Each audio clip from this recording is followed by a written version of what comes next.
Welcome to the Millionaire Hairstylist podcast. I'm your host, Jordan Drake, joined in just a bit by our founder, celebrity hairstylist Cash Lawless, on the podcast where we talk mindset, models, and money with the most successful business leaders, hairstylists, entrepreneurs, and innovators in the hair industry, beauty industry, and beyond. Let's go. When you think about the kind of money you want to make and the career you want to have, do you envision yourself standing behind the chair 10 hours a day, 7 days a week, doing the same thing over and over and over and over again until the day you die? I really want everybody to see their price as the first ceiling to break through. This is the part no one talks about, the money. Our guest today is a rock star entrepreneur and hairstylist, Jaye Edwards, owner of 7 Edwards & Co. salons in Australia, a sold-out calendar of global teaching events, and his own hair care product line, Jaye Hair Care. We learned from Jaye how to achieve profitability in your salon using plain common sense, the must-hires every salon owner needs to consider, and there's a tactic he gives for using restaurants and word of mouth to fill your books. It's going to blow your mind. This guy is an absolute born and bred entrepreneur, and we learned so much talking with him. You're going to learn a lot as well, and we're going to get right into it. Here is Jaye Edwards on the Millionaire Hairstylist podcast. I'm not very good at doing nothing. I like to always be doing something, kicking a goal, planning something, You're in Judging good by the company. portfolio of businesses that you've built, that is abundantly clear, Jaye. Yeah. I want to know more about that. Yeah, tell us about as Jaye Edwards as you are right now. What does that world look like? Tell us about the Jaye Edwards conglomerate. So right now I have 7 fully functioning salons, and they're across 3 different states in Australia. And then I have another collaboration with I guess they're a beauty department store. So I've got a blow dry bar in there. And then I'm also working on a secondary brand called Blow. So it'll be in the northern end of Australia along the East Coast. So we're not really focusing on the lower, on the southern states. We're going to focus on the north. And it's just a blow dry bar. So it'll be really beautiful, really luxury. So you'll get a wine list and all that kind of stuff. It'll be subscription basis. So the only way you've got to come in is if you buy a yearly subscription, which I think will work really, really well. And then I have my hair care brand, which is called Jaye Hair Care. So right now it's only 3 products. I've got a dry texture spray, a defrizz and fatten cream, and a volumizing sea mist. And I'm about to launch our signature shampoo conditioner, which comes out in a week, which is great. And then I have a treatment coming out in about 4 or 5 weeks, and then 9 more products about 4 months after that. Is that all I'm doing? Yeah. No, it's And then I not, have, because you're also teaching. You've got a whole educational system. and Almost then- forgot. Yeah, Jaye, you're not done yet. You got more to tell us about. Keep going. And then I have my workshops, which the workshops is what I love to do them. They're my absolute favorite. So I probably hold 30 to 40 of them every year. And then we have a capacity of 50 to 60 people, which is really, really cool. And my LA class sold out in 48 hours, which is amazing. And then my even weirdest place ever, but Dublin in Ireland sold out in 24 hours. And my second class is nearly sold out, which blew my mind. I was I didn't know I knew anyone from Dublin, Ireland. Wow.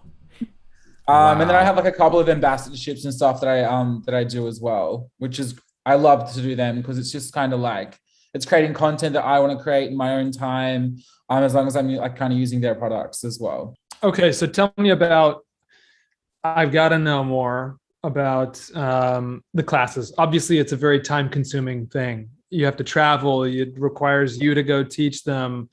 Why do you love them? What are they about? And what do you do in those? Well, to be honest, they're actually not that time consuming, not for me anyway. So I have a team that will look after all of the bookings and all that kind of stuff. I guess the timely part is the travel, but often whenever I'm in that location, I'll also do clients. So I'll make a trip of it. And I'm lucky enough to put up a post on Instagram, usually wherever I go, and I'm booked. I can book out a couple of days of clients, which is great. But the class itself, it's always a full day. I do 2 models. Sometimes I collaborate with other artists. Sometimes I don't. And yeah, we started at like 50 to 60 people, and they are, if you like calculate the cost, they are very, very profitable. Like, and that's why I continue to do them as well. That's like definitely a driving factor in them too. But I love to teach, because there's nothing better than like meeting all of those hairstylists. And even if you just teach them one thing that they can take away and make money from the next day, like that's what's important to me. And my whole classes are based around teaching time efficient techniques that prevent you from overcoloring, that help you to do your job really, really well. That's all I want people to take away from them. And I mean, they must be successful, because I've been doing them for 4 years and they keep selling out. So Wow. That's fantastic. Was that always something that you had, that you wanted, when you got started, and I do want to hear how you got started, but was teaching something you always knew you wanted to do, or how did you discover that? No, definitely not. I opened Edwards & Co. and probably about our second year in, people were like, well, can you show us how you do stuff? And that's kind of why I started teaching. It took me like probably 18 months for me to like be comfortable doing that. Because getting up in front of all these people, now I love it. I can get up in front of like 1,000 people and have no problem like talking. And that's probably because I kind of feel like I know what I'm talking about now. Whereas before I like thought I had no fucking idea. Wow.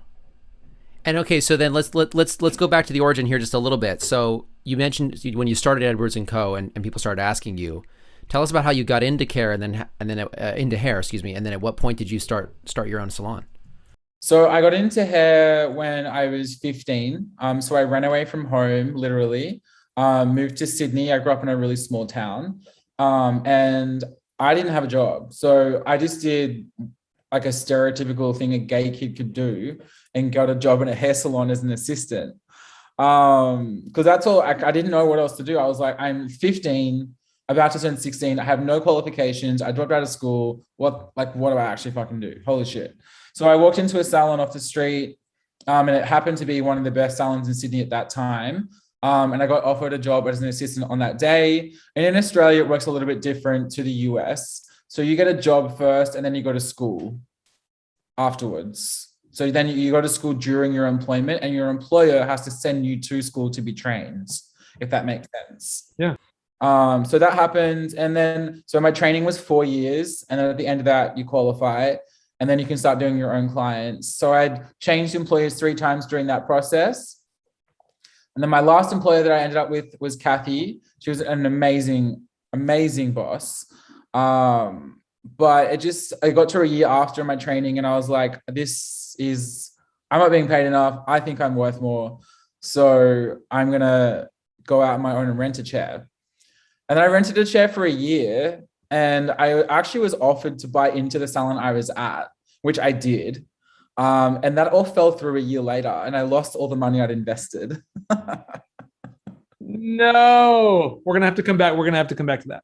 Yeah. And then I went into overdrive, and I was like, oh my God, I can't let this beat me. Like, I have worked too hard for it. And then I think I was 22 at that point, and or 23, and opened my first Edwards & Co. salon. At 23. Yeah, I was 23. Oh yeah. Keep going. I can't believe you opened a salon at 23. That's amazing. Yeah. And then I think 9 months later, I had a business partner when I first opened the first one. I bought her out 3 months later because it just was not working. I was like, I will find a way to give you your money back. This will not work. Like, you have a different vision than I have. And I want a beautiful high-end luxury salon where my friends can come work with me and I can get the best clients possible. And you won't get that. So I bought her out. And then 6 months after that, we opened a second location, which was in Melbourne, a whole nother state. And I actually built my clientele in Melbourne off Twitter when I had it. I don't have Twitter anymore. And I was really lucky enough to be doing like Australia's like most spoken about female Lara Bingle, now known as Lara Worthington. So Sam Worthington's wife.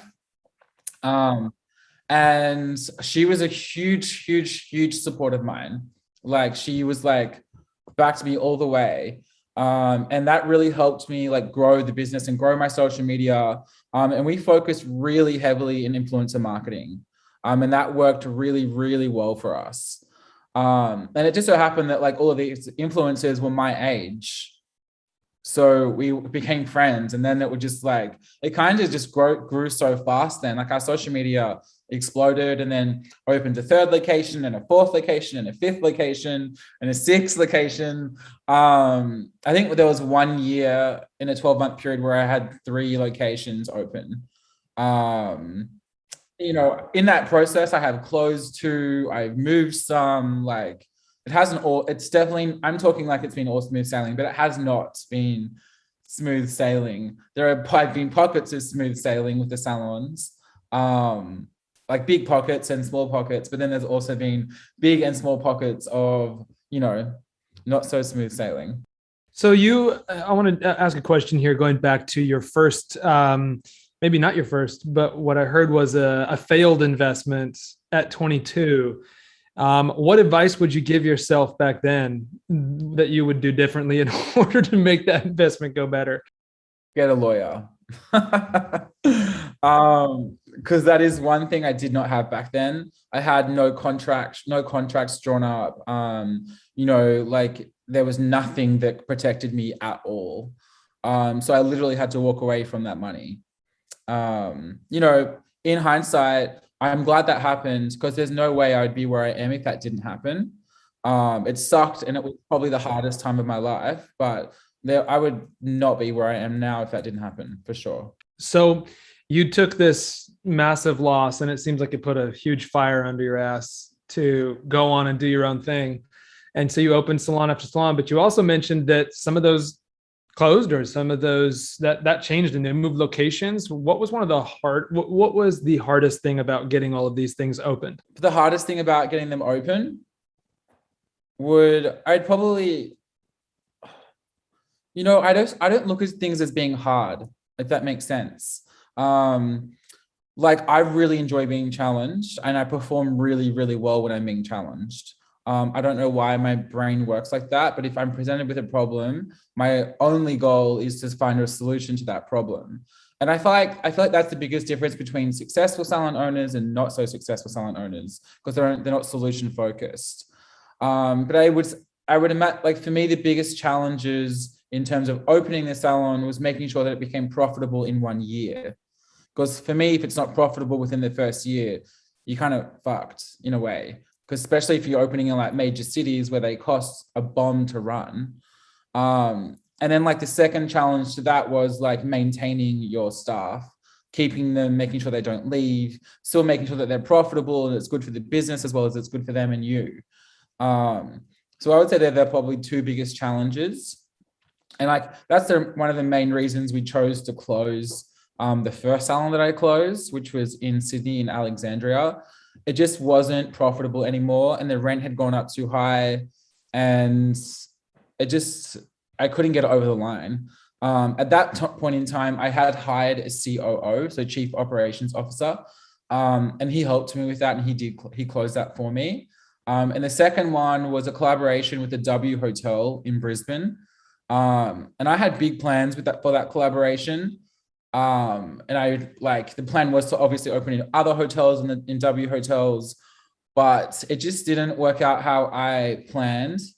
And like what that taught me was that if it doesn't work out how you planned, that's okay, because there's probably another plan you can go for. And there's something bigger coming. And something bigger did come in Brisbane. I opened my best, most beautiful salon in a much better location, right outside one of Australia's best hotels. Wow. I mean, that's so crazy too, because I would have imagined, you know, there was a moment where, you know, a partnership with the W would have felt like winning the lottery. You know, it's a huge global brand, it's a high-end clientele, it's chic, it's whatever.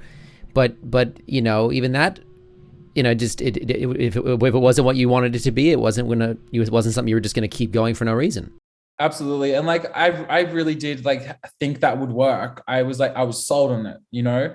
But you know, when you crunch the numbers and you look at like how many people are coming in from the hotel, how many people you're bringing in, I think it was 12% of our clients were from the hotel, which like, in my opinion, like that's not enough. If I'm in a hotel, I want 40% of my clients coming from the hotel, spending their money, not like 12%, you know? You're paying to be there. What's that? You're paying to be there, but the value better be justified in the cost. You know, and it was a 3-chair, 1-basin salon. I'm used to having a 20-chair, 5-basin salon. So for it to, you know, I just thought it would be better and it wasn't. So in the end, we just like negotiated our way out of it. You mentioned that something that's really important, profit. And that's really important. I think a lot of hairstylists, even when I was younger, I wanted to build businesses for how cool it would be and how fun it might be. And, you know, and you could do things your own way. And there's a lot of freedom that might come with owning a business. For a lot of people, it's slavery. But how do you ensure that your salons are profitable, and what is profit to you? Yeah, so I talk like this now, but if you were talking to me 5 or 6 years ago, I probably wouldn't have been talking like this. So one thing I was really good at was knowing when I wasn't able to do something well. So if I'm not the best at something, I will find someone else to do it for me. And I think that's really, really important. And I've always been that way.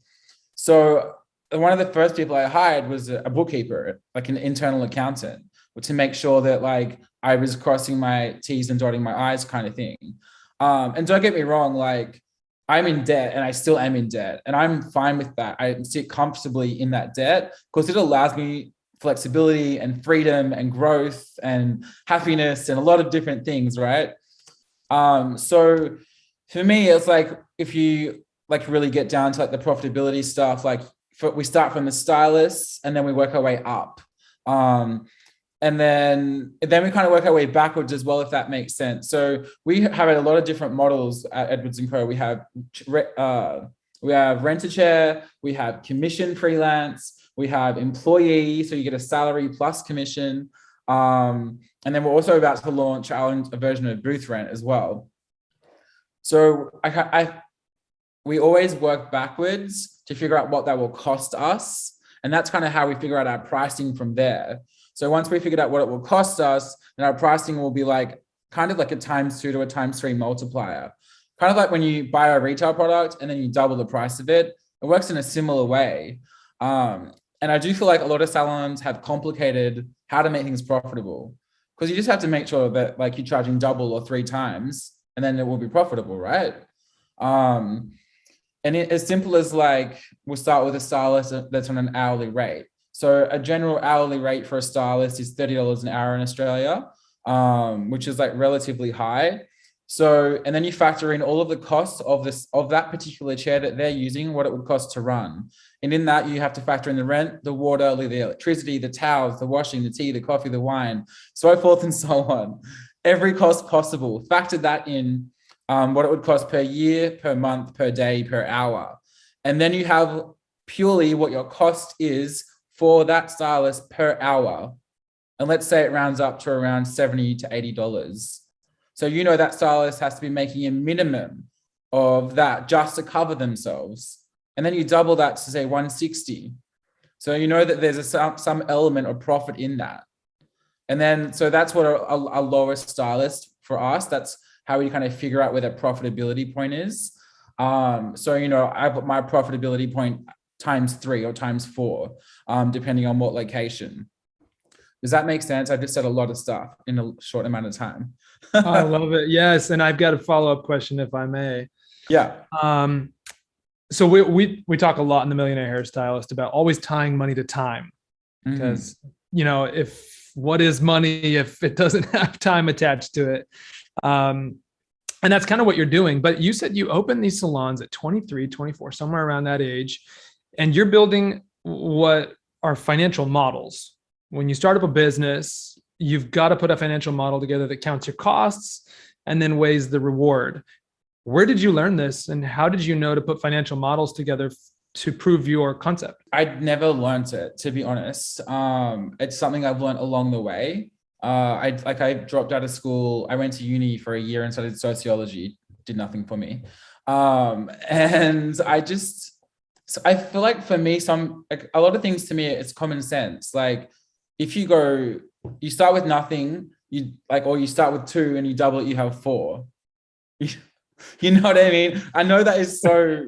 It's so good. I love it. I love that. that's how my head works. I'm like, okay, well, if I have this and I double that or I triple that, I'll have this. And then if I want to open another salon, then I like start with one and I can like triple that, then I'll have three kind of thing. And don't get me wrong, like if I was to have a profit and loss document in front of me, I'd be like, what the fuck does this say? What's the bottom number? That's what's important to me.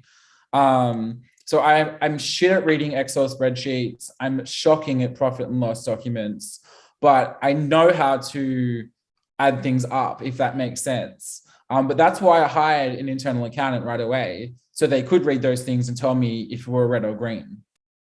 Jay, it's very funny you say that because to be completely transparent, prior to this, we were preparing for the interview and Cash and I were talking about some of the different entrepreneurs that we've spoken with. And it does seem like you're one of these entrepreneurs who you have a gut and a instinctual sense about business, but then you have hired competent people to handle the things that are not your wheelhouse. Has that been a model that you've used consistently, this idea of just hiring the best people you can for these things that you don't want to care about or have to know as much about? Yeah, absolutely. Absolutely. So I think one of the major factors for Edwards & Co is that we hired the people that could do the job properly. I never tried to do everything because it never works. As much as you want it to, it just never does. And don't get me wrong, I have hired wrong before. And that cost me. It cost me financially. It cost me a lot of time. And it cost me a lot of team members, if that makes sense. But you know what? You learn, you grow, and you hire better next time. Who are some of the most important people that you have hired? If you had to like rank or think of some of the people that were just the most crucially important to building all these businesses. Yeah, so my education manager, so she was vital.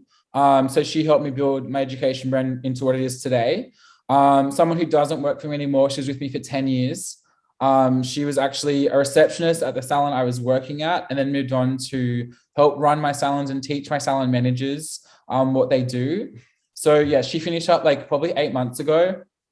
And I guess like for me, having a salon manager has been absolutely vital in every one of my salons. I don't understand why a salon would never have a salon manager that doesn't do hair. So their whole job is to be the staff's point of contact and to make sure that the book is full. That's their only job. And if they can't do that, then they're not a good salon manager. And I have in total, I have 25 salon managers across my salons. So they're really, really important and really vital. And then I guess I have an EA. I think I hired an EA 4 years ago. She's quit 3 times and still hasn't left. She's now not my EA though. She's customer service liaison, and I have a new EA. But that role for me has been so important, just in terms of freeing up my headspace and freeing up my time for where my time is most profitable. And same as you guys, I always relate my time versus cost and how profitable it can be and where I'm spending it, right? If I'm dealing with stupid shit that's going to stress me out, then I become no use to anyone. I just become a stressed mess, and I'm horrible to be around when I'm like that. Wow. You have a good level of self-honesty. No, we talk about this a lot though, because we say you cannot build a business on your own. You're not going to achieve success as a solo act. It's nigh unto impossible. But were there people when you hired them initially where you kind of looked at the price tag and you had a little bit of sticker shock, but you just pulled the trigger anyway? Or did you always work out, deals to try and get people in at rates you could afford? Because I think that's one of the barriers people have is, I don't want to hire a CPA that's so expensive or a lawyer that's so expensive, but then as you've learned, you kind of have to. So how did you balance that? So I did have a COO, and he was paid an enormous amount of money. But for me, that was a wrong hire for me. Or I was paying them too much, either or, because the reward for that investment wasn't what I wanted it to be. For what I was paying him, I was like, I should have $1 million in the bank right now, and I do not. So I kind of let him go six months ago, roundabout. But then other people, right now, I have his role is a national operations manager. So that means all of my salon managers report directly to him. And I'm paying him a substantial amount of money, but honestly, it is really worth it. if you can get past that initial shock of what you're going to pay them, that if you're paying them that much, though, that means you should be getting more, right? So if you're scared of paying someone too much, then you're not paying yourself enough. Ooh, that's good.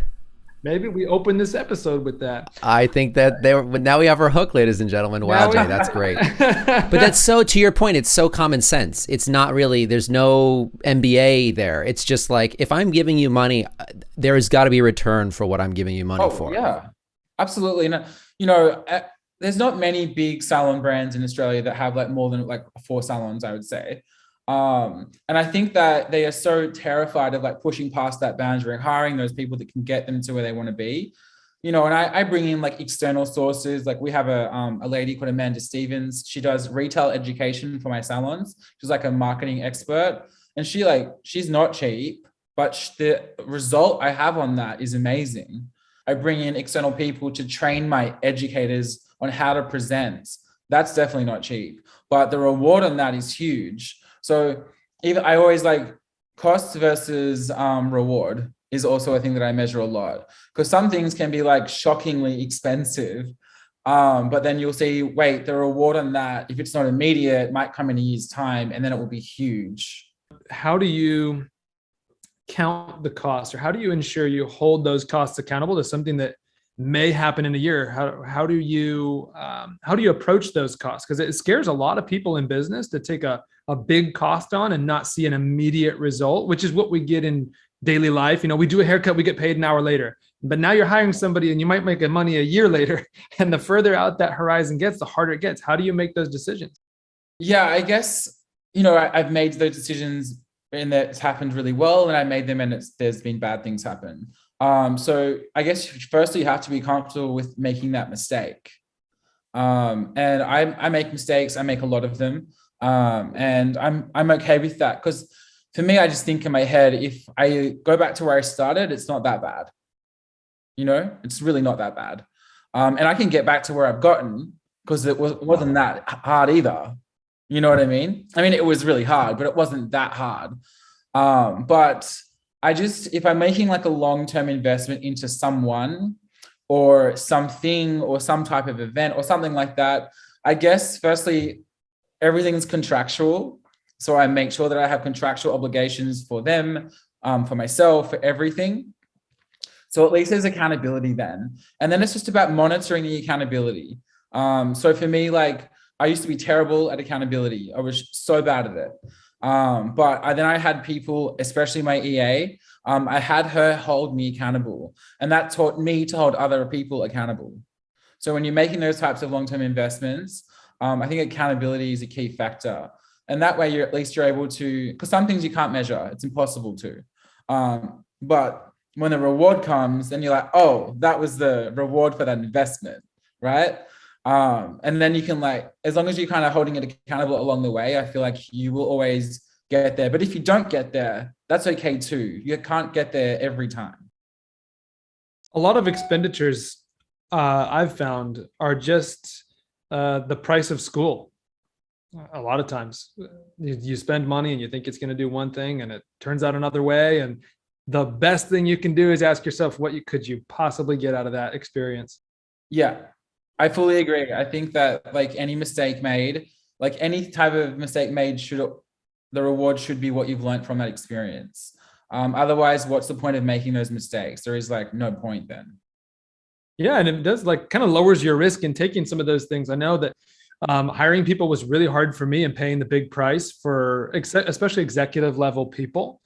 Like our latest hire was a vice president, and those costs start getting very expensive for people, and holding them accountable to specific results and performance numbers. Like, here's what we are hiring you for and what to do. And that's critical. And it's amazing that you've found this stuff out in just the school of hard knocks. But I'd imagine owning a bajillion businesses like you do, you're learning these lessons at a rate that most people, they can't, because they're not challenging themselves in the way that you are seriously putting pressure on yourself. You said you perform really well under pressure, and you heap all this pressure onto you. I mean, has that kind of been one of the big catalysts to your ability to learn business and learn all this stuff? Is just you're constantly biting off more than you can chew?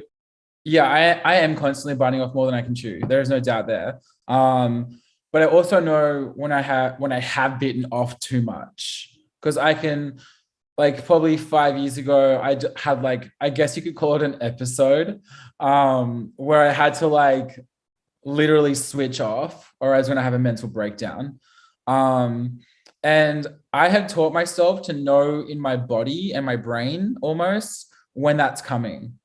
Because, like, I won't be able to concentrate. I won't be able to talk. I get angry really easily. And when that starts happening, I literally cancel everything and go away for 2 weeks. I actually had one of those situations only like 5 months ago.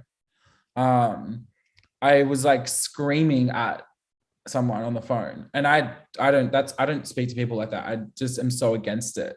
But I got in the moment and I was like, what am I doing? Oh my God. I'm like, they were like, you're so angry. I said, angry is not the right word. I'm going to go and I'm going to call you back when I've calmed down. And I booked a flight and left for 2 weeks to New Zealand, because I had to, like, de-escalate. I had to, like, get rid of all this stuff. I don't know.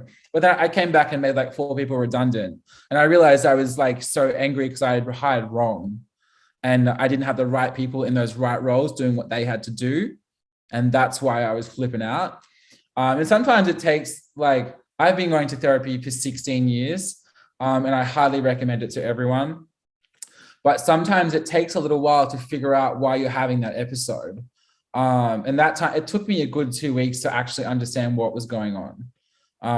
And 2 weeks alone as well. It was 2 weeks alone in New Zealand, just like chilling out for a minute, because I was like pushing myself to the edge.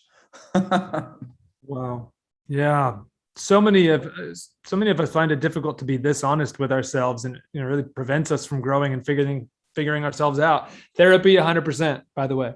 Yeah, 100%. I think also one of the biggest challenges for me is when I hire those more executive people, I actually don't know how to measure their success, because I don't know how to do what they're doing. So I'm like, wait, I've hired this guy who's older than me to do a job that I can't do. How the fuck do I know he's doing the right job? How do you? Because you're yeah, just say everyone's leaning in like, hey Jay, what's the word then? What have you learned? How do you do it? I guess, like, I have a couple of mentors now, so I always go to them to ask questions. And I'm like, should this be happening? A lot of the time you do, like, I really recommend everyone trust your gut. Because if you don't trust your gut, then that's not trusting yourself, which will get you in hot water. And I always had like a weird feeling about this particular person, and it just ended up being right. And like, how do you measure if they're doing a good job? Like, I still don't have an answer for that. I still don't know. So, I think for the next step for me is to invite someone at that executive level back in, but have them like financially invested almost, so it's rewarding for both people. I feel like that's the only way moving forward that I'd be able to hire someone at an executive level, so that like it was on them as well, if that makes sense. Yeah, I don't have an answer. I don't know how to measure if they're doing good or not still. Wow. There's certain roles I don't know how to measure either. But heck, here's one rule that I have learned that's been so helpful in my business. If a person comes up 3 times in personal conversation in a very negative way, like I'm out to dinner with my wife or something, and we're like, oh my gosh, this employee, like, oh my gosh, this employee. And it happens 3 times, that's our number for when we let the person go. And that's been a huge help for us, because we struggled for so long and kept people for so long that we knew weren't right. And that rule, just that putting a rule in place where it's like, okay, I don't know how to quantify this, but is this person exciting me? Am I talking well about what they're doing in my business? And if they come up 3 times, like, really, this is not good in personal conversations, it's not a good sign. And so we had to put something in place where on the things we couldn't measure, we had some kind of way to make a decision about people more quickly, because we just kept too many bad people for too long. Yeah, and I think like every business does that at some point, because you start to like, they become your family and you never want to be mean to anyone. So you do think like you like excuse people for doing like bad things or like or being disrespectful. And then you keep them on, and all of a sudden it's been 2 years and it's impossible to get rid of them, especially in Australia. You can't fire anyone after 3 months. So I that's a great, I love that. Like 3 times negative conversations. I think that's awesome. That makes so much sense to me, because it's not many people who come up 3 times in a negative way. There's not very many, especially in personal conversations. Like you're talking with your friends or your spouse or your partner, and you're talking about this horrible employee you have. And that really helped us so much make quicker decisions. And I feel like it saved us a lot of money over the years. This does seem to be a trend that I've noticed over the years. I work now, Jay, in film production. I'm a producer, and prior to that, I worked in marketing, and I've worked with entrepreneurs a lot, people like Cash. And it does seem to be the thing that separates the successful entrepreneurs from those who are less. One of them tends to be the speed at which they make decisions, and hiring decisions and firing decisions is one of those key metrics. And I always noticed, I see this on film sets all the time, a good producer, a good production manager, a good line producer, when they trust their gut much more quickly, and they're replacing crew that need to be replaced or need to be adjusted much quicker than someone with less experience, because they know that the longer they let that gut feeling ride, there's just untold damage that's happening to the process, to the film, to the team, to the whatever. And the ability to just listen to your gut and stop doubting it and going, you know what, my gut says this is what needs to happen, is a real sign of maturity and something you have to just develop. Yeah, absolutely. And I also think that the longer you ignore that gut feeling, you teach yourself not to trust it. And like that, I definitely felt that when like during the process of letting someone go. Like I knew like probably 8 months in, I was like, this isn't going to work. And then like 12 months later, I let them go.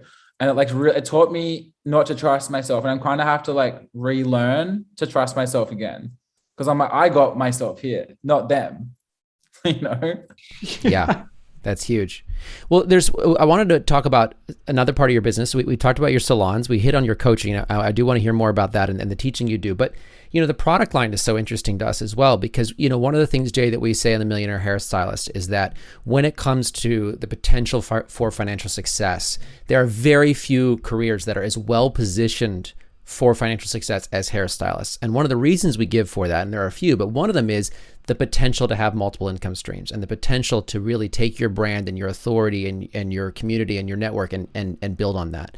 So tell us about how products came into the mix for you and having your own product line. I think a lot of hairstylists are very intimidated by that. What made you decide to start your own line?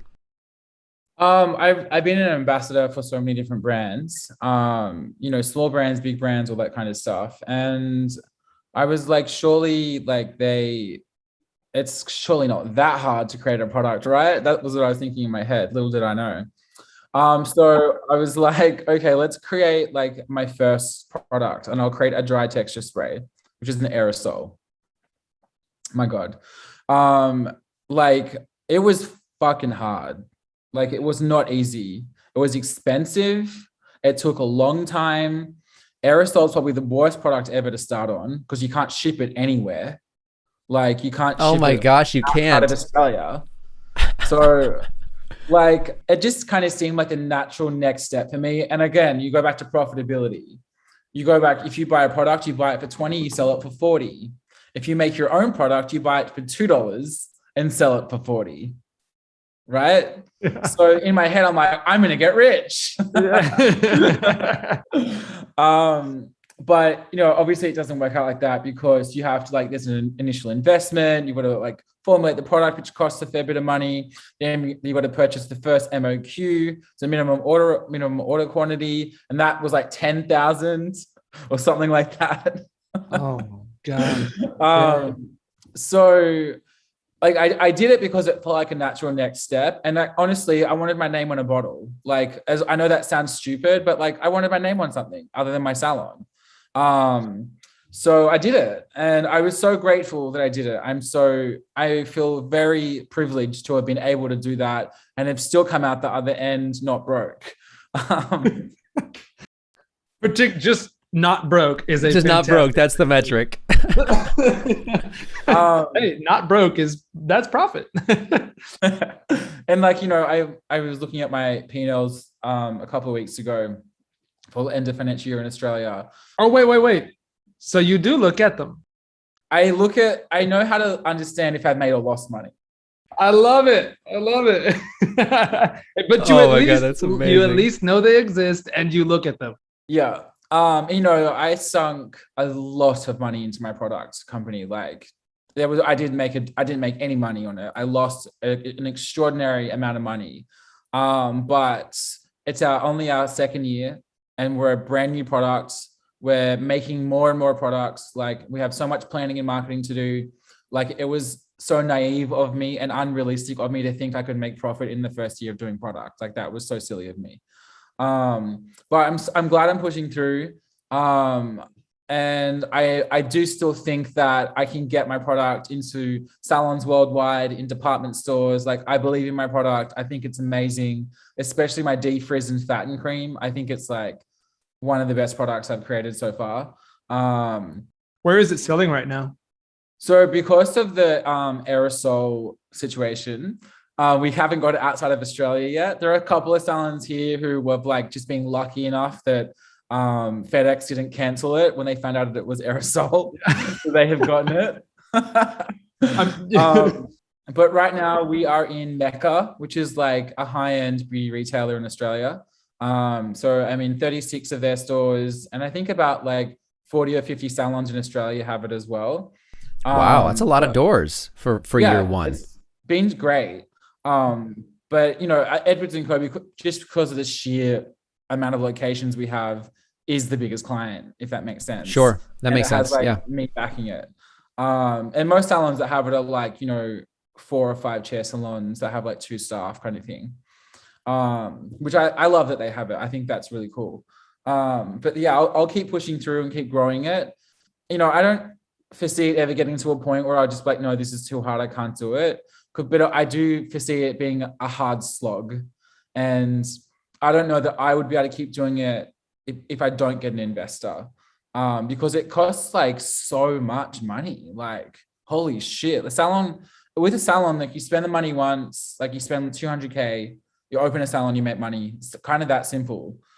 A product, you have to spend 100K on some products, wait till you sell it, which could take who knows how long. Then you have some money, then you make some more product. You got to wait till you sell that, and it might not sell. So then your money is caught up in a product that's not selling. You know what I mean? There's so many variables.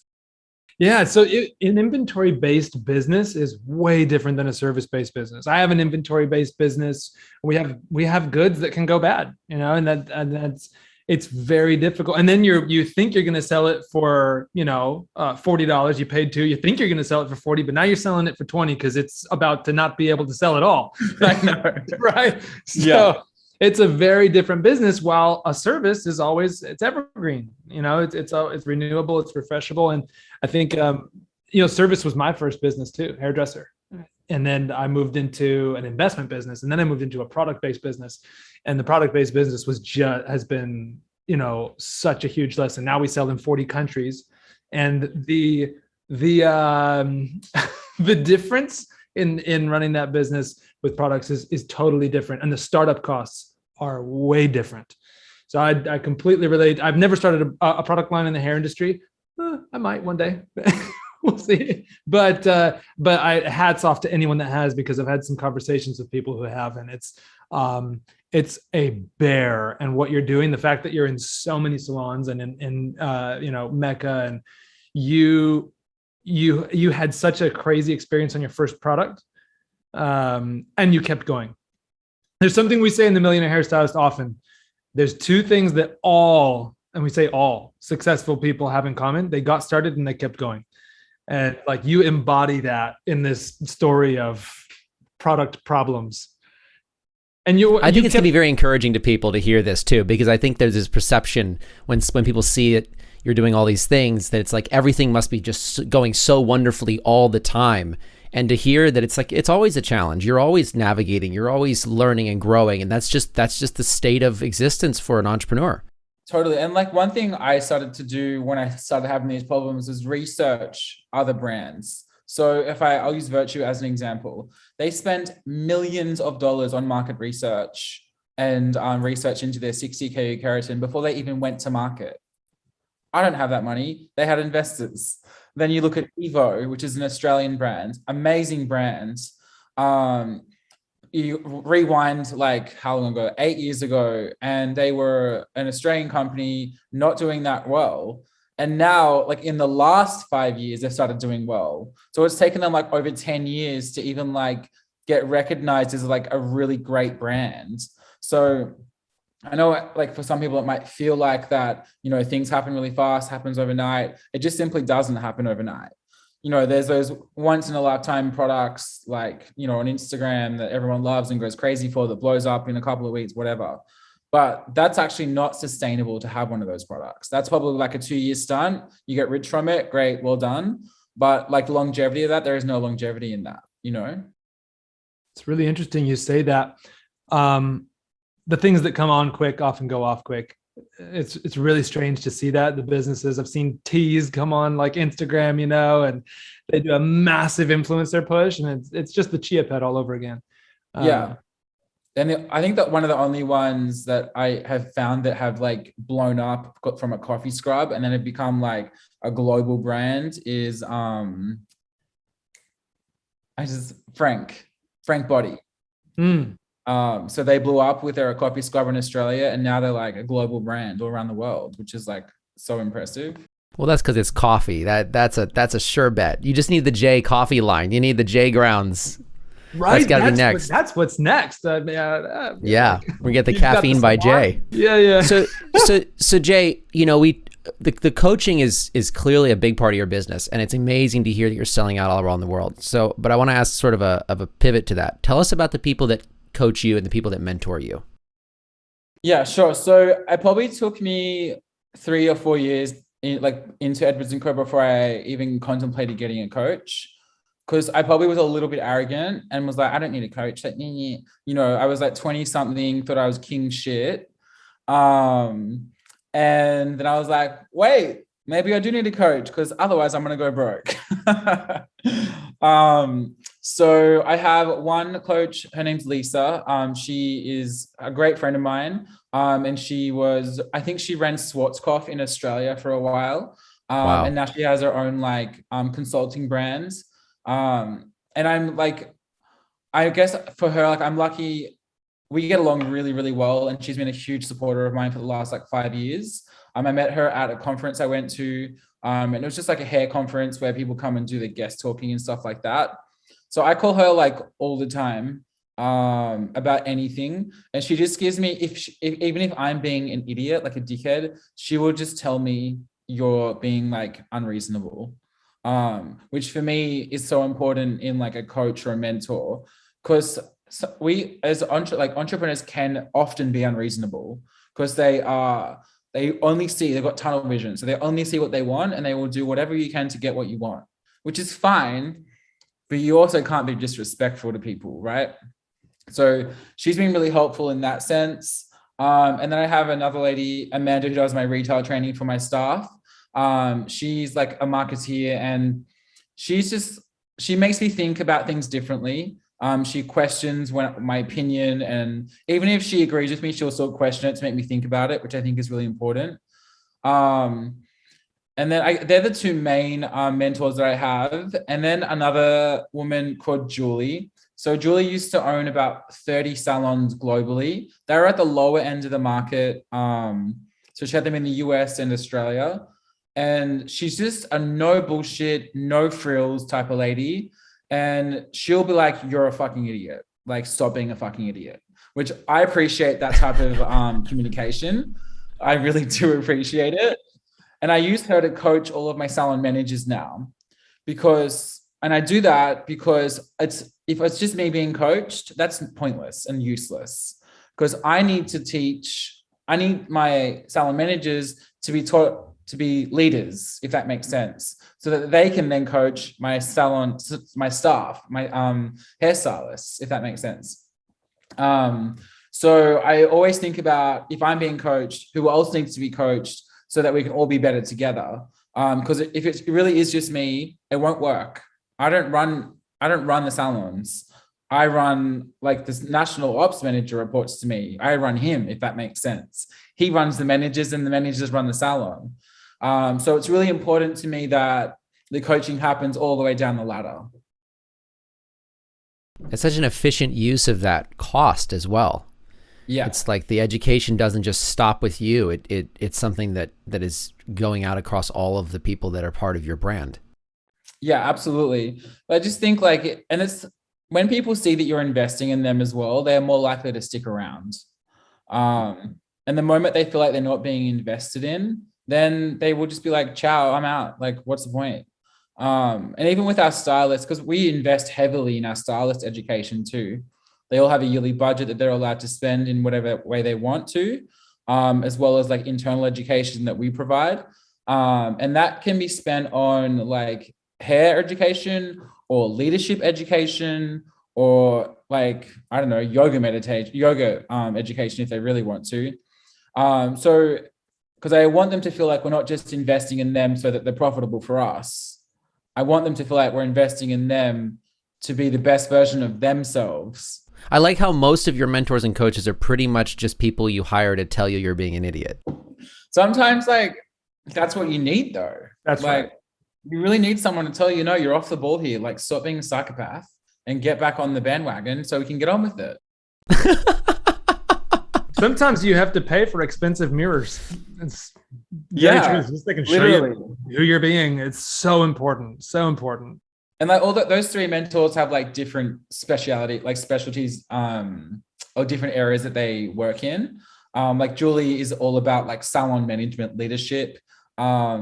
Lisa is all about like education and like making sure that everyone's trained really well and like making sure that you're above board with everything. And then Amanda is all about marketing, making sure that you're talking to the right people, getting the right people into the salons and that kind of thing. You just mentioned marketing, which seems like something you're really good at. I don't know if it's you now or one of your amazing hires.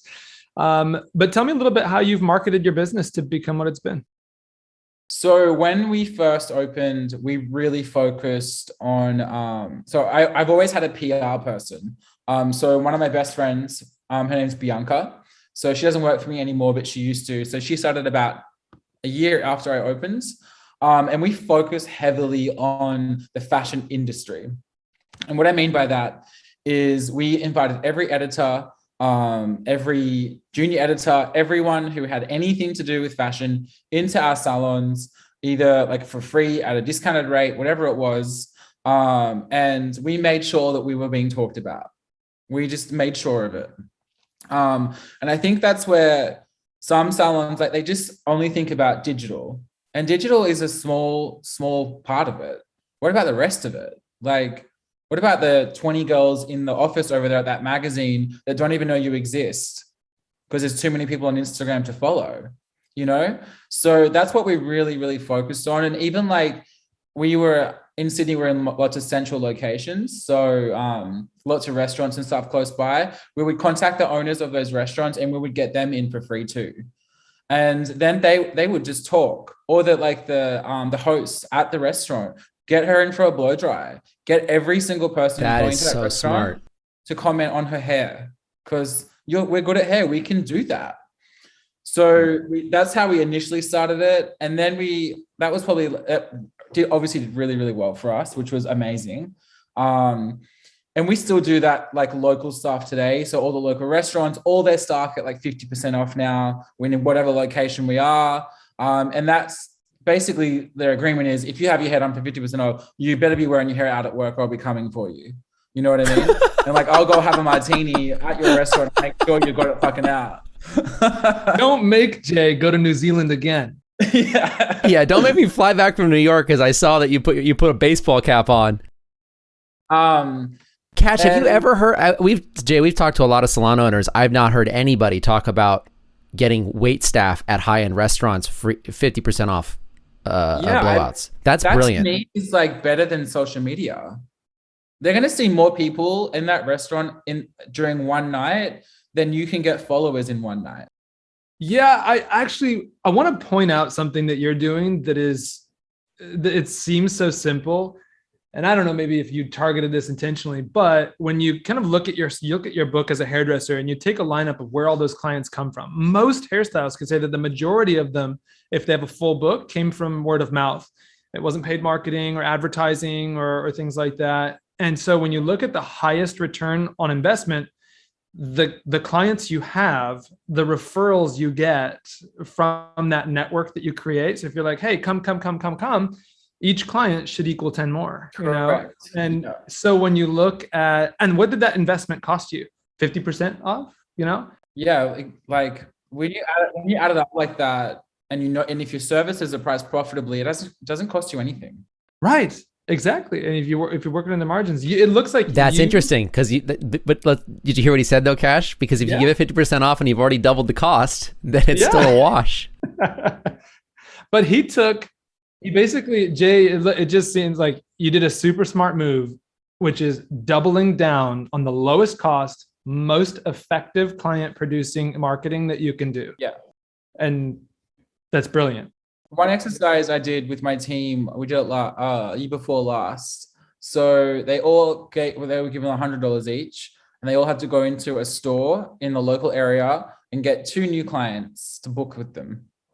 And I know that, right, and it works, trust me. So I filmed myself, just on my iPhone. You couldn't see me; it was just like a recording. I went into a store in Sydney, was talking to the lady serving me. I was buying like a t-shirt. And I booked her in while I was in the store for a haircut with me. And I'm really good at doing things like that. Like I'm very confident with that. And even if I'm not confident, I can speak really well and make people and fool them into thinking I'm confident, right? And then they all got $100 and they all went and had to get 2 clients.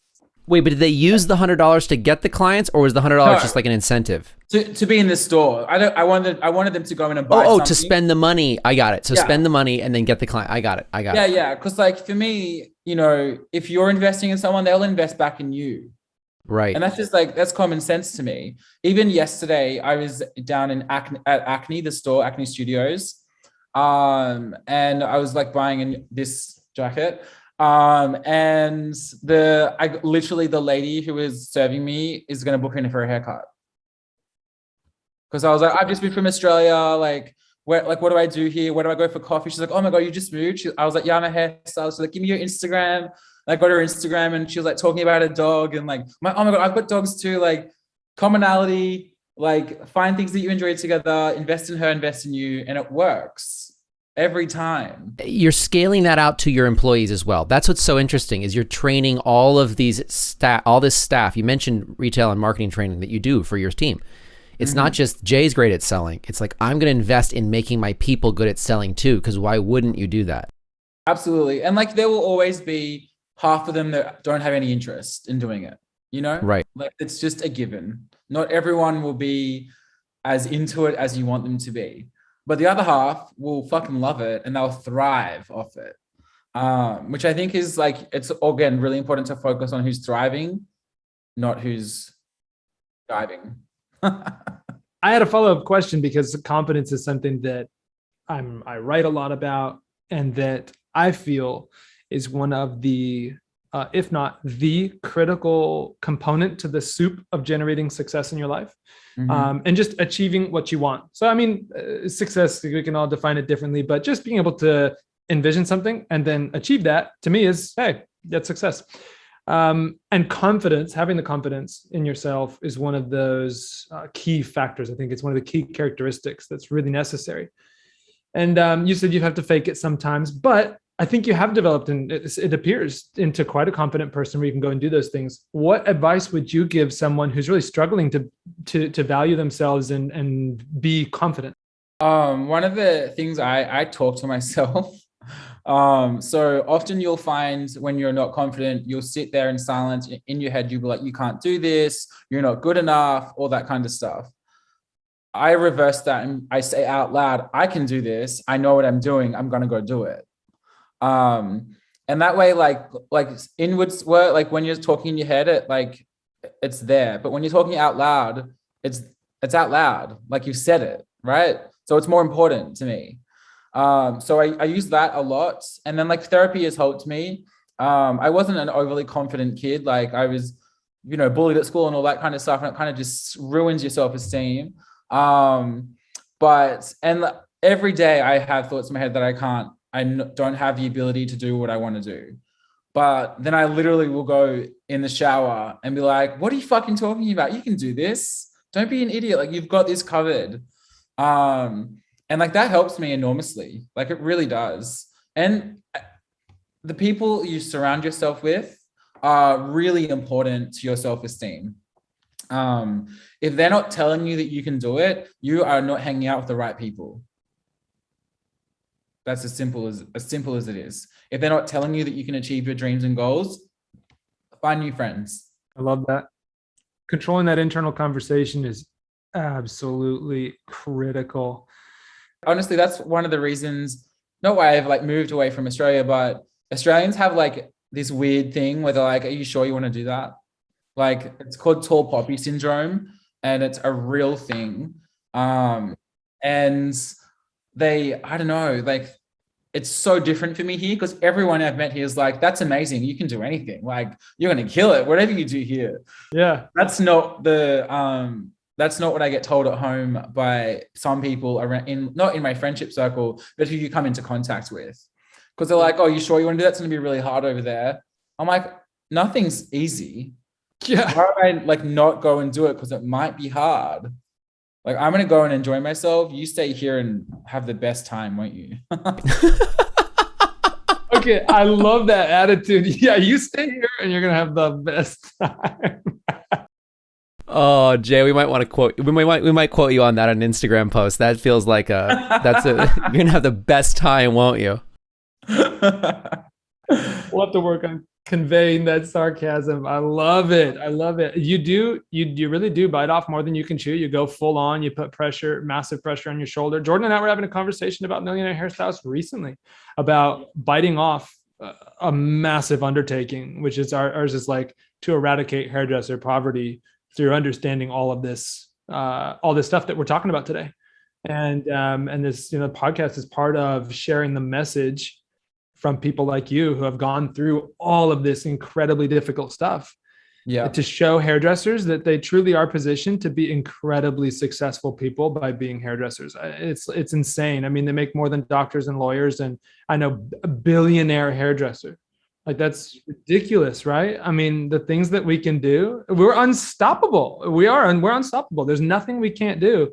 As we can go start salons, product lines, coaching, teaching, YouTube channels, like digital marketing, and the people that some of your mentors have worked with massive hair care brands. And it's just, I don't know. I've always, for a long time, I felt bad about being a hairdresser in the beginning of my career. I can't say for a long time, but for a period, I was just kind of like, oh, I'm just a hairdresser, and I felt that way. And after I saw like, oh my gosh, sky's the limit for me. Once that conversation changed, things changed. I still like to say I'm a hairstylist, and I don't give them any more information than that because they're going to judge me on that. And if they're going to judge me on that, I'm just like going to be like, you're a fucking loser. I'm not talking to you. You know what I mean? That's right. So I often won't tell people that I have salons and products and stuff like that. I'll be like, I'm a hairstylist. Yep, exactly. And then wait to see what they say. Jay, I want to be mindful of your time, but I do want to know before we let you go here. Can you tell us what does the future look like for Jay, for your brands, for your companies? What are you looking forward to? My future changes often, and I create these plans and I don't follow them, which is good and bad. It's bad because then your entire team doesn't have a plan anymore because you've gone ahead and changed your mind. And the good thing is having that mindset has gotten me to where I am, and it allows me to be flexible in what my goals are. In terms of salons, like I walked down I was in the city yesterday, like shopping, and I think I took about 4 photos of Felice signs, 4 or 5 photos. That was not really the plan to come here and do that, but it got me really excited. And I do think that I could open here and be enormously successful. And I know I say that with such conviction because I really do believe it. I think that a salon somewhere down on Lafayette Street, down there in a beautiful space would be amazing. You know, and I looked at the prices and I was like, holy shit, I don't know if I can do that yet. But I will open more salons, whether that be here or back home. I'll build on my second brand, Blow, which is the blow dry bar. I would love to get investors for my products, and then like take them global and just continue my education. And then build a bigger team, hire smarter, fire harder, and keep growing, I guess. But I don't really have, like, I guess. Do you spend time thinking about this? Do you write journals or make plans, or like what's your vision casting process like if you have one? Yeah, I write, I have one of those like digital notepads that I write scribbles in. They're just scribbles, literally like scribbles. I want to do this, or like, this would be cool. In terms of like having an entire plan, I'm not very good at that. And like, I've never even written a business plan in my life. Which is like, my brain aches thinking about doing something like that. So, you know, I feel like people get caught up because like, oh, I can't do that. Who cares? Don't do it. Like, have someone else do that part for you, you know, and then go. Well, and the basic math of profitability, you know, like make sure you're charging twice what you think's cost you, at least. Yeah, at least. And then have someone else take care of the accounting. Yeah, exactly. But yeah, I would love to, you know, sitting here talking to you guys, it really makes me want to open something here, you know. You will. I think that I will. I think just knowing you for a few hours, I think I've just noticed of some similarities. Jordan and I having our conversation of like biting off more than you can chew, and that's just how every single one of my businesses has started. I've never written a business plan either. I think you're a good company, but when I go somewhere and I'm in a space, it's just natural to want to dominate and take over and do something. And I see that as opportunity and that is opportunity. And I just sense that in you, that you're just like a massive, like, you know, you want to drive forward. You want to see what you're made of and see what you can do. And it's just really cool. If you drop Jaye Edwards anywhere, New York, LA, middle of the woods, yeah, something's going to happen. I feel like something's going to happen. So I'm excited to go back to New York and see your amazing salon. I mean, you'll paying, you know, $140,000 a month in rent, but I know. but you'll be incredibly profitable. I'm really excited to see what's next. Yeah, thank you for having me. I've really enjoyed it. I think this has been the best podcast I've been on so far. Oh, what a compliment. We'll take it.